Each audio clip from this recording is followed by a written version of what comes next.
நம்மக்கிட்ட வந்து சோனியோட original BSP 4 இருக்குது. இதில் 2 பார்த்தீங்கன்னா நம்ம சப்ஸ்கிரைபர் நண்பர் 2 பேர் வந்து இது ஒர்க் ஆக மாட்டேங்குது, நான் சார்ஜ் போட்டேன் எந்த ரியாக்ஷனும் காணும், நல்லா தான் ஒர்க் ஆகிட்டு இருந்துச்சு, திடீர்னு என்னாச்சுன்னு தெரில, இது சரி பண்ணி கொடுங்கன்னு சொல்லி கொடுத்தாங்க. ஒரு மாதத்துக்கு முன்னாடியே கொடுத்தாங்க. பட் குவாலிட்டி பார்த்ததில்ல, எல்லாமே நல்லா இருக்குது. மதர் போர்டில் பிரச்சனை, சிப்பில் பிரச்சனை. அதனால் இதுக்கு நம்ம வேறு காம்பனண்ட் தான் மாற்றணும் அப்படின்னு சொல்லிட்டேன்.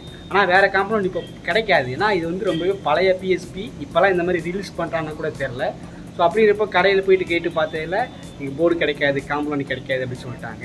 அதுக்கப்புறம் நான் ரொம்ப வாரமாக பழைய இரும்பு கடை பல்லாவர சந்தையில் போயிட்டு இதுக்கான காம்பனண்ட் கிடைக்குதா, அதாவது இதே போல் ஒர்க்காகாத வேறு ஒரு பிஎஸ்பி கிடைச்சாலும் சரி அதில் இருக்கிற காம்பனண்ட் தூக்கி மாற்றி போட்டு ஒர்க்காக வச்சுக்கலாம்ல. ஸோ அந்த மாதிரி கிடைக்கான்னு செக் பண்ணி பார்த்துட்டு இருந்தேன். பட் அங்கேயும் கிடைக்கல. அதுக்கப்புறமா நம்ம நண்பர் ஒருத்தர் என்கிட்ட 2 பிஎஸ்பி இருக்குது, அதை வேணால் ட்ரை பண்ணி பாருங்கள் அப்படின்னு சொல்லிட்டு நமக்கு இந்த 2 பிஎஸ்பி கொடுத்தாரு. ஸோ இன்றைக்கி இந்த 2 பிஎஸ்பியை நம்ம ஒர்க்காக செக் பண்ணி பார்க்க போகிறோம். ஒர்க் ஆகலைனாலும் இதில் இருக்க காம்பனன்ட்ஸை அதுக்கு மாற்றி போட்டு 4 பிஎஸ்பியில் கண்டிப்பாக 2 பிஎஸ்பி ஒர்க்காக வைக்க போகிறோம். இன்னைக்கு என்னெல்லாம் பண்ண போறாரு. இந்த மாதிரி சோனியோட பிஎஸ்பிலாம் 2004 ரிலீஸ் பண்ணாங்க. அப்போ ரிலீஸ் பண்ணும்போது இந்த ரேம் ஸ்லாட் மாதிரி ஒன்று இருக்கும், அதை மாட்டி விளாட்ற மாதிரி தான் ரிலீஸ் பண்ணாங்க. அதுக்கப்புறம் போக தான் மெமரி கார்டு போடுற மாதிரி, இதில் வந்து சிடி போடுற மாதிரிலாம் கொண்டு வந்தாங்க. இதிலே ஸ்பைடர்மேன் கேமு அப்படின்னு சொல்லிட்டு நிறைய விளாட்லாம். இதோட ப்ரைஸ் பார்த்திங்கன்னா அப்போ 18,000 ஸ்டார்ட் ஆச்சு. காலம் போக இதெல்லாம் அழிஞ்சு போய் PS1, PS2, PS3, PS4ன்னு சொல்லிட்டு வர ஸ்டார்ட் ஆயிடுச்சு. இதுக்கு வந்து மதிப்பு குறைஞ்சி போச்சு அப்படின்னு சொல்ல முடியாது. சேல்ஸ் மட்டும் தான் ஸ்டாப் பண்ணிக்கிறாங்க தவிர இதை யாரெல்லாம் அப்போ வச்சுருந்தாங்களோ அவங்க இன்ன வரைக்கும் இதை யூஸ் பண்ணிகிட்டு இருக்காங்க. சில பேர் இந்த டிவைஸ் இப்போ எவ்வளோ ப்ரைஸ் கிடைச்சாலும் வாங்கி ரெடியாக இருக்காங்க. அந்தளவுக்கு நிறைய மெமரிஸ் இருக்குது.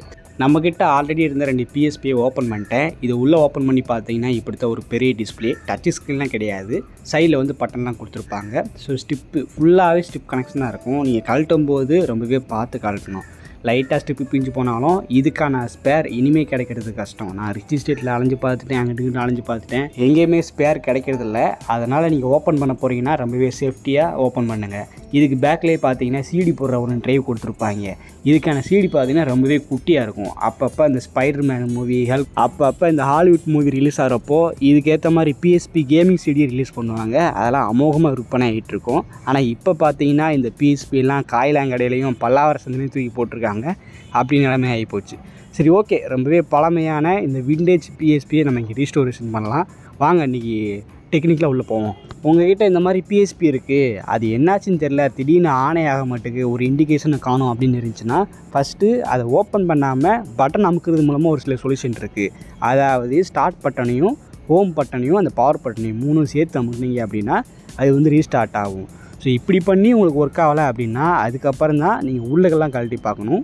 ஸோ நம்மக்கிட்ட இருக்கிற இந்த ஒயிட் பிஎஸ்பி பார்த்தீங்கன்னா நம்ம ஃப்ரெண்டு ஒருத்தர் கொடுத்தது. ஒயிட் ஒன்றும் பிளாக் ஒன்றும் கொடுத்தாரு. இது ஒர்க் ஆக மாட்டேங்குது, நீங்கள் சரி பண்ணி வச்சுக்கோங்க அப்படின்ட்டு. ஸோ அதுக்கு வந்து நான் பட்டன்லாம் அமைக்கி பார்த்தேன், எதுவும் ஒர்க் அவுட் ஆகலை. அதுக்கப்புறம் நான் சார்ஜ் போட்டு பார்த்தேன். அட்லீஸ்ட் சார்ஜ் போட்டால் கூட சைடில் இண்டிகேஷன் லைட் இருக்கணும்ல. ஸோ அது கூட வரல. அப்புறம் அவர் கொடுத்த பிளாக் பிஎஸ்பி இருக்குல்ல, அதுலேயும் இந்த மாதிரி சார்ஜிங் கேபிளில் போட்டு விட்டு ஃபஸ்ட்டு பட்டன் அமைக்கி பார்த்தேன், எதுவும் ஒர்க் அவுட் ஆகலை. அதுக்கப்புறம் இண்டிகேஷன் லைட் எதுவுமே வரல. ஸோ ரெண்டுமே ஒர்க்கே ஆக மாட்டேன் அப்படின்னு அடம் பிடிச்சிட்ருக்கு. இதை கண்டிப்பாக உள்ளே கழட்டி பார்த்தா தான் என்ன பிரச்சனைன்னு நமக்கு தெரிய வரும். ஸோ ஃபஸ்ட்டு அந்த ஒயிட் பிஎஸ்பியை நம்ம கழட்ட ஆரம்பிச்சிடலாம். டிஸ்பிளேலாம் கழட்டிட்டேங்க. இதுக்கு சைடில் பார்த்தீங்கன்னா ஒரு குட்டி பவர் பட்டன் கொடுத்துருப்பாங்க. அதுக்குமே ஸ்டிப்லேருந்து தான் வரும். இது ஸ்டிப்பு அப்படின்னா வயர் ஸ்டிப்பு கிடையாது, இது ஃபிலிம் ஸ்டிப்புன்னு சொல்லுவாங்க. எல்லாத்தையும் கேர்ஃபுல்லாக ரிமூவ் பண்ணிவிட்டு இப்போ அந்த மதர் போர்டை மட்டும் தனியாக எடுத்துட்டேன். மதர் போர்டை பார்த்தேன், எதுவும் ஐசி போஞ்சு போன மாதிரியோ இல்லை எதுவும் கருகி போன மாதிரியே இல்லை. சைடில் வந்து இந்த மெமரி கார்டு போடுறதுக்கான ட்ரைவ் கொடுத்துருந்தாங்க. அதை ஓப்பன் பண்ணி பார்த்தா உள்ளுக்குள்ளே வந்து மெமரி கார்டு இருக்குங்க. இங்கே பாருங்கள், 16 GB மெமரி கார்டு. இந்த மாதிரி கேமிங் கன்சோலுக்கு ஒன்று சிடி போட்டு கேம் விளாண்டுக்கலாம், இல்லைனா இந்த மாதிரி மெமரி கார்டில் கேம் ஏற்றி அதை உள்ளே போட்டு விளாண்டுக்கலாம். ஸோ அதுக்கு தான் இந்த 16 GB. சரி, இப்போ பிரிச்ச காம்பனண்ட் வச்சு என்ன செய்ய போகிறோன்னா ஃபஸ்ட்டு மதர் போர்டு, அதுக்கப்புறம் டிஸ்பிளே ஸ்டிப்பு, பவர் பட்டன் ஸ்டிப்பு 3ஐயும் ஐபி வச்சு நல்லா க்ளீன் பண்ணிவிட்டு இந்த 3ஐயும் நம்ம கனெக்ட் பண்ண போகிறோம். ஏன்னா இந்த 3 இருந்தாலே போதும், ஒரு பிஎஸ்பி ஒர்க் ஆகுது இல்லைன்னு செக் பண்ணிடலாம். ஸோ அதுக்கேற்ற மாதிரி கனெக்ட் பண்ணிவிட்டு இப்போ பவர் சப்ளை கொடுத்து நம்ம ட்ரை பண்ணி பார்ப்போம். இப்போ நம்ம கொடுக்குற பவர் சப்ளை உள்ள வரைக்கும் எல்லா காம்பனண்ட்டுக்கும் போதா அப்படின்னு செக் பண்ணணும். அப்படி செக் பண்ணதை வச்சே நம்ம வந்து இது ஷார்ட் ஆகிருக்கா என்ன போயிருக்குன்னு கண்டுபிடிச்சிடலாம். ஃபஸ்ட்டு அந்த டெர்மினலில் வச்சேன், அங்கே பார்த்தீங்கன்னா 5 வோல்ட் கரெக்டாக தான் வந்துக்கிட்டு இருக்குது. ஸோ இதுக்கப்புறம் வந்து பவர் பட்டன் போகுது பார்த்தீங்களா, அந்த செஷனுக்கு முக்கியமான இன்புட் போகணும். ஏன்னா அங்கே போகல அப்படின்னா இது ஆன் பண்ண இதுக்கான ஒரு இதே நடக்காது, ஃபங்க்ஷனே நடக்காது. ஸோ அதில் வச்சு செக் பண்ணி பார்த்தேன்.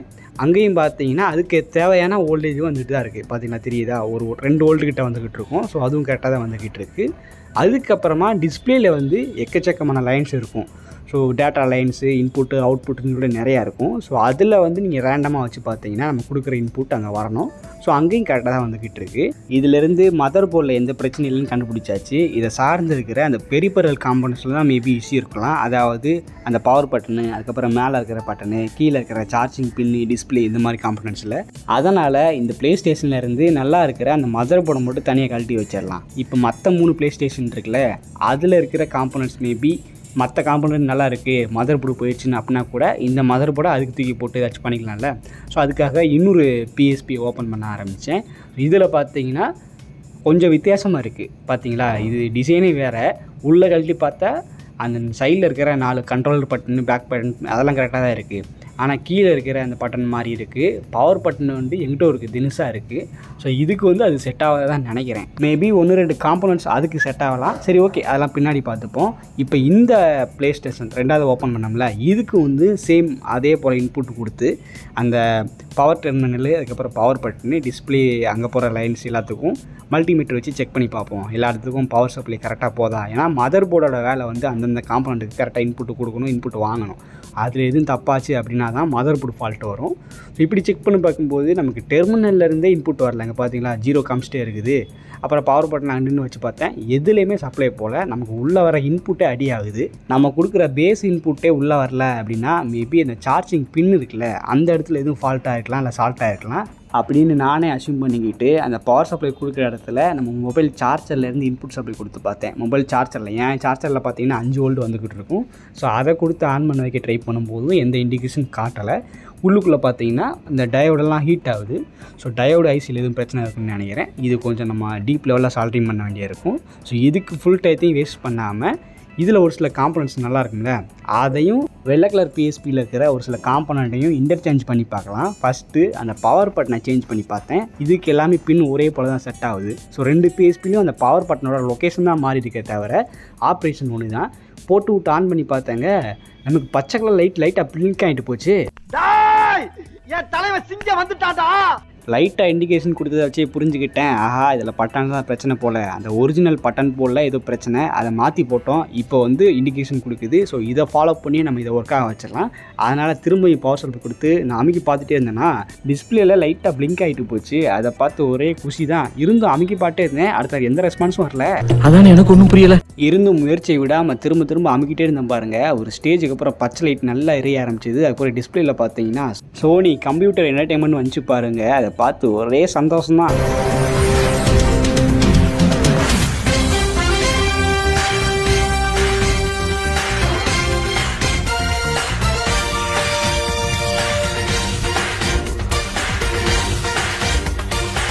சரி, இதை ஆனாக வச்சாச்சு, இதை தூக்கி ஓர வச்சிடலாம். இனி 2 பிஎஸ்பி இருக்குது. அதுவும் இதுக்கு முன்னாடி கழட்டி பட்டனை மாற்றி போட்டோமே, அந்த பிஎஸ்பிக்கு இதே பட்டனை போட்டு விட்டு பவர் சப்ளை அதே போல் கொடுத்துருக்க பாருங்கள். எக்ஸ்டர்னல் பவர் சப்ளை கொடுத்துருக்குறேன். ஸோ மொபைல் சார்ஜர்லேருந்து வருது, இந்த மாதிரி தான் கொடுத்துருக்குறேன்.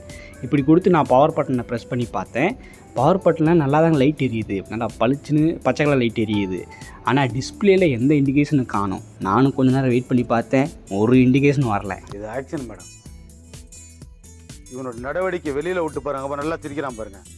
இவனோட நடவடிக்கை வெளியில் விட்டு பாருங்க, அவனோட நல்ல ஆக்ஷன் பண்ணுவான். வெயிட் பண்ணி பார்த்து ஒன்றும் நடக்கலை. அப்புறம் டிஸ்பிளேயில் பார்த்தேன், ஊற்று பார்த்ததில் எதுவும் கிராக் ஆன மாதிரியே கோடு விழுந்த மாதிரியே தெரில. பட் வட்டமாக இதாக இருக்குது. அந்த ஸ்டிப்லேயும் பார்த்தீங்கன்னா நடுவில் ஏதோ கருப்பு கலரில் இருக்குது.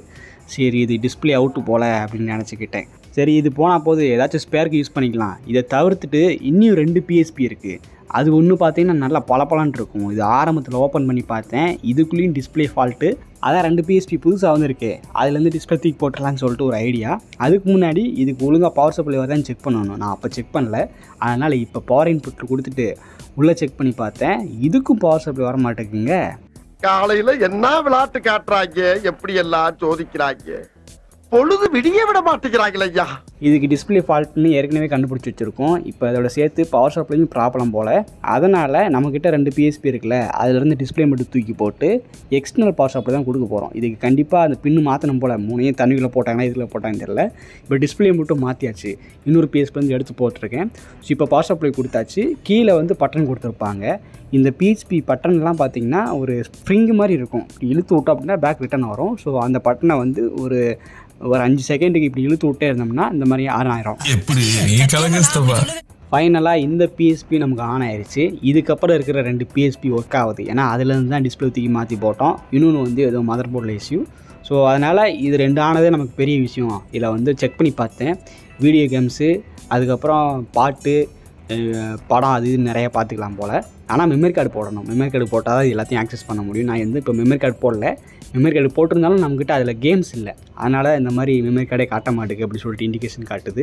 ஸோ அதுக்கப்புறம் இப்போ பேக் பண்ணிட்டேன். நமக்கு தான் தெரிஞ்சு போச்சு 2 PSP நம்ம சரி பண்ணியாச்சுன்ட்டு.